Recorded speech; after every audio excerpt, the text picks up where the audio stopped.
Bonjour à tous, ça y est, vous êtes dans la première vidéo de ce projet d'éco-conception totale. On va parler économie, de la fonctionnalité et de la coopération. En fait, on essaye simplement de trouver un modèle économique un petit peu plus durable et un petit peu plus résilient que celui de l'avant. L'important, c'est de comprendre que nous cherchons à commercialiser différemment ce casque avec un modèle économique plus durable, plus respectueux des hommes et de la planète. Nous avons également mis en place notre roadmap qui nous conduira jusqu'à juin 2021, date à laquelle nous devrons avoir terminé la conception du produit.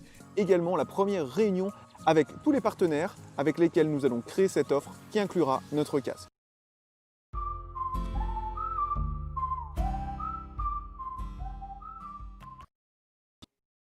On est parti sur base d'un business model très standard où on produit un maximum de miel. Résultat, on faisait plus ou moins 400 € de chiffre d'affaires par ruche. On était en faillite. On avait un impact négatif sur l'environnement parce qu'on distribuait des produits avec du packaging, etc. Et donc, le bilan était négatif. Et donc, on s'est dit, nos abeilles, en fait, qu'est-ce qu'elles font? Elles butinent pour polliniser. Et en butinant, en fait, elles ramènent des milliards d'échantillons de l'environnement.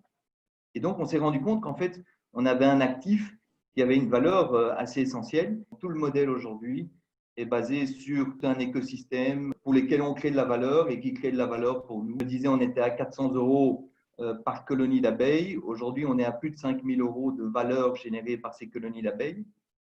Et en termes d'impact sociétal, aujourd'hui, on monitore plus de 50 000 hectares par an.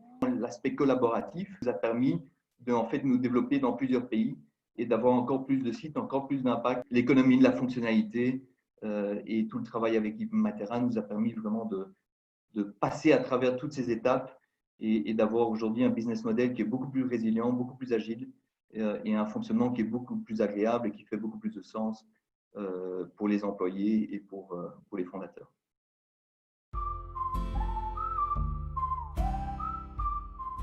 Ce que j'apprécie beaucoup dans ce chemin, c'est certes, il faut sortir du modèle volumique, mais ce n'est pas non plus un chemin qui va vers le moins de chiffre d'affaires, en fait. Je dis, c'est bien de faire du chiffre d'affaires, mais quelle efficience et comment tu vas en faire?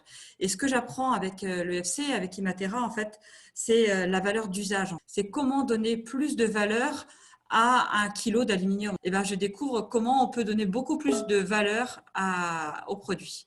Et c'est génial. Qu'en fait, notre entreprise n'est pas que un fabricant de portails. Au lieu de voir mes clients comme des clients, eh ben, je les ai vus comme des partenaires et on a coopéré. Et je pense qu'on s'en sortira encore plus solidaire à la sortie de cette crise.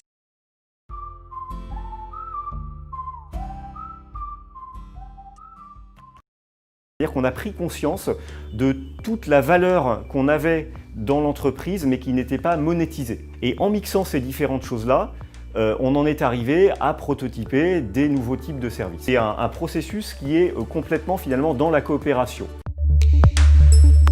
Notre offre OFC aujourd'hui, bilan social, environnemental, monétaire, qui objectivement sont plus performantes sur l'ensemble de ces 3 axes, qui sont aussi basées sur des modèles de rémunération qui sont un petit peu différents, pour aller vers un modèle de rémunération qui va être plus basé sur la performance d'usage, sur le bénéfice qu'on va partager avec le client. Ce que je peux observer, c'est que ça nous a finalement amené aussi à travailler beaucoup en interne sur nos propres processus. On va travailler mieux et ça, en tant que chef d'entreprise, dans ma vision de l'entreprise et dans de l'économie, c'est évidemment une très grande source de satisfaction.